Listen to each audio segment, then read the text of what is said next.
The storm that destroyed everything. Elena sat in the sterile hospital waiting room, her hands still stained with dirt from the garden she'd been working in 2 hours ago. The fluorescent lights hummed overhead, indifferent to the nightmare unfolding around her. Through the small window in the emergency room door, she could see doctors working frantically on her daughter, their movements urgent and desperate. This couldn't be happening. Not like this. Not because of her. 24 hours earlier, life had been normal. Difficult, yes, but normal. Elena had been a single mother for 3 years, ever since her husband left her for a younger woman. She'd rebuilt her life brick by brick, working 2 jobs, finishing her nursing degree, raising her 15-year-old daughter Maya alone. She was tired, stretched thin, running on coffee and determination. But she was managing. Until yesterday. Maya had come home from school with news. Her face had been glowing with excitement, the kind of pure joy that Elena hadn't seen in her daughter's eyes since the divorce. "Mom! Mom! You won't believe it!" Maya had burst through the door, dropping her backpack with a thud. I got accepted. The Samarat program in Florence. Full scholarship. Ms. Rodriguez submitted my portfolio without telling me. And they chose me. Me! Mom! Out of hundreds of applicants. Elena had been standing at the kitchen counter, surrounded by bills she couldn't pay, a notice from the landlord about late rent, and a letter from the hospital demanding payment for her mother's recent medical expenses. The pressure had been building for weeks, months. Really on, she'd been holding it together through sheer willpower. "That's in Italy," Elena had said, her voice flat. "I know. Isn't it amazing? It's 6 weeks, and everything's covered except the flight.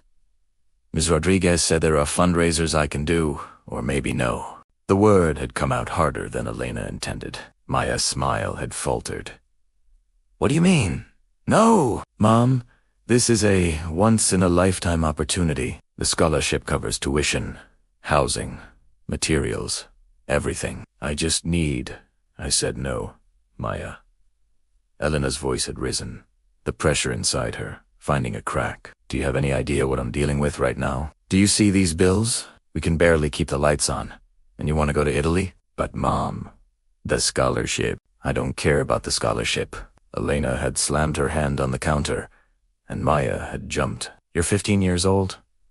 You think the world owes you these opportunities? You think I can just drop everything to figure out how to get you to Europe? I'm working myself to death just to keep a roof over our heads." Maya's face had gone pale. "I didn't ask you to work yourself to death.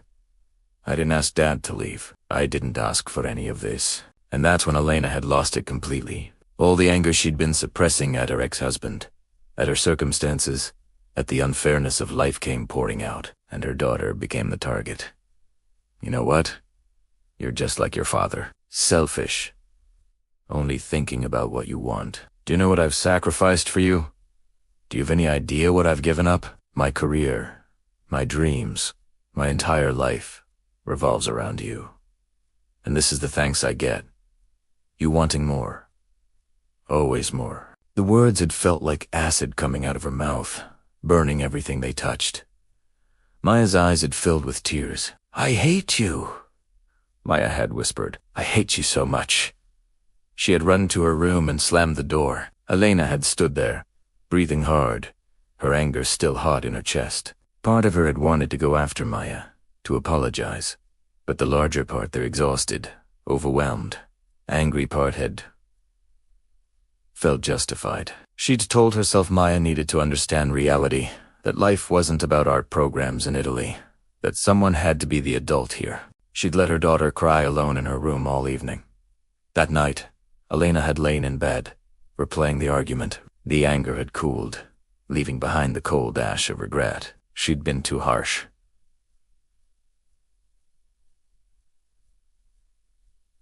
She knew it. Maya's excitement had been innocent, beautiful even. But Elena had been so tired, so overwhelmed, so angry at everything that had gone wrong in her life that she'd lashed out at the one person who didn't deserve it. She'd decided to apologize in the morning. They'd talk it through. Maybe she could help Maya with the fundraisers. Maybe she could pick up extra shifts. Maybe, somehow, they could make it work. But morning had brought something Elena never expected. She'd woken up to find Maya's bedroom door open and her daughter gone. On the bed was a note, written in Maya's careful handwriting. "Mom, I'm sorry. I'm such a burden. I'm sorry I'm selfish like Dad. I'm going somewhere. I won't be in your way anymore. Maybe you can finally live your life without me ruining it. I love you, even though you hate me. Maya." The panic had been immediate and absolute. Elena had called Maya's phone. It went straight to voicemail. She'd called Maya's friends. Of them had seen her. She'd called the police, who had told her they'd start looking, but that most teenage runaways came home within 24 hours. But Elena had known, in her gut, in her heart, in every cell of her body, she had known this was different. This was her fault. Her anger had done this. She'd spent the day searching, driving to every place Maya loved to park. The art supply store, the library, the bridge by the river where Maya liked to sketch. Nothing.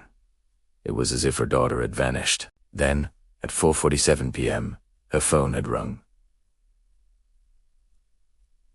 A hospital. Maya had been found unconscious at the bottom of a ravine in the woods behind the high school.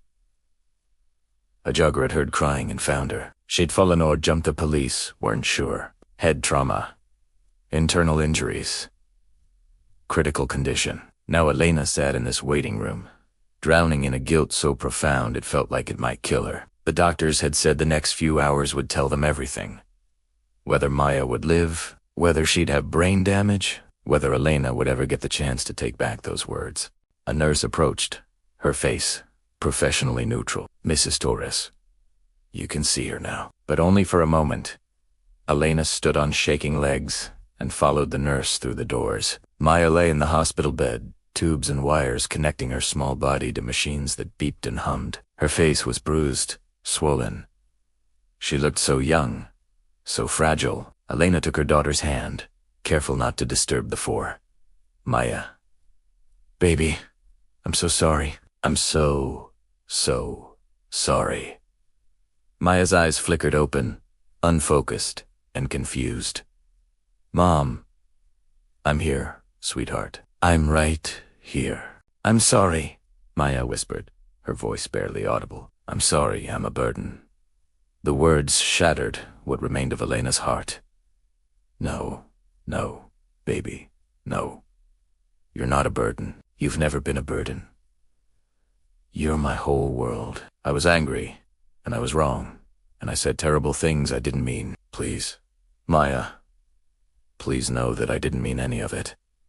But Maya's eyes had closed again, and the machines kept beeping their mechanical rhythm. Over the next 3 days, Elena never left her daughter's side. She held Maya's hand through 2 surgeries, through infection scares, through seizures that had the doctors rushing in with grim faces. And through it all, Elena replayed those words over and over in her mind, the words she could never take back. The anger that had seemed so justified in the moment, but it nearly cost her everything. On the 4th day, Maya finally woke up fully. The doctors said she'd recover, though it would take months of physical therapy.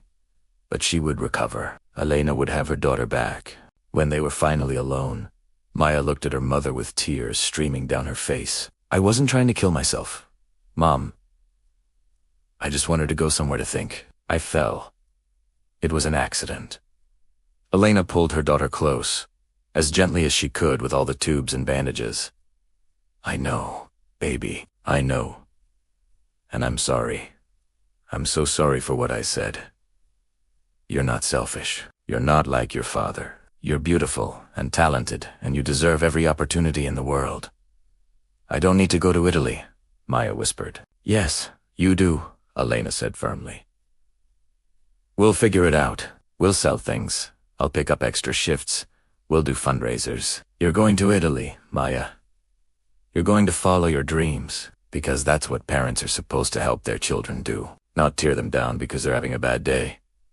Maya started to cry, and Elena held her, rocking her gently like she had when Maya was a baby. 3 months later, Elena stood in the airport, watching Maya go through security with her art supplies and a suitcase covered in stickers. Her daughter turned back once, waved smile to smile that still held some shadows, but was healing, like both of them were. Elena waved back, tears streaming down her face. Not tears of sadness this time, but of gratitude. Gratitude that she'd been given a second chance, that her moment of anger hadn't resulted in the ultimate price. But she would never forget those 3 days in the hospital. She would never forget the lesson she'd learned in the cruelest way possible. Anger is a weapon we turn on the people we love most, and the decisions we make in that anger can destroy everything we hold dear. Words spoken in rage can't be unspoken. Actions taken in fury can't be undone. She'd been lucky. Maya had survived. But Elena knew countless parents who hadn't been so lucky, parents whose last words to their children had been spoken in anger. Parents who would spend the rest of their lives unable to apologize, unable to take it back. As Maya disappeared into the crowd of travelers, Elena made herself a promise. She would never again let anger control her words. She would never again use her daughter as a target for frustrations that had nothing to do with her. Because love was too precious, life was too fragile, and some mistakes couldn't be survived. The storm of her anger had nearly destroyed everything, but unlike so many others, she'd been given the chance to rebuild. Not everyone got that chance. Moral anger transforms us into weapons that destroy what we love most. In moments of rage, we speak words that can never be unspoken and make decisions with consequences we can never undo. The people closest to us often bear the brunt of anger meant for others, and by the time we realize our mistake, it may be too late to repair the damage. Lesson: when anger rises, pause, walk away. Count to 10, to 100, to 1,000. Because the temporary satisfaction of releasing your rage is never worth the permanent price you might pay. Some words can't be taken back. Some actions can't be undone. Some people won't get a second chance to say, "I'm sorry."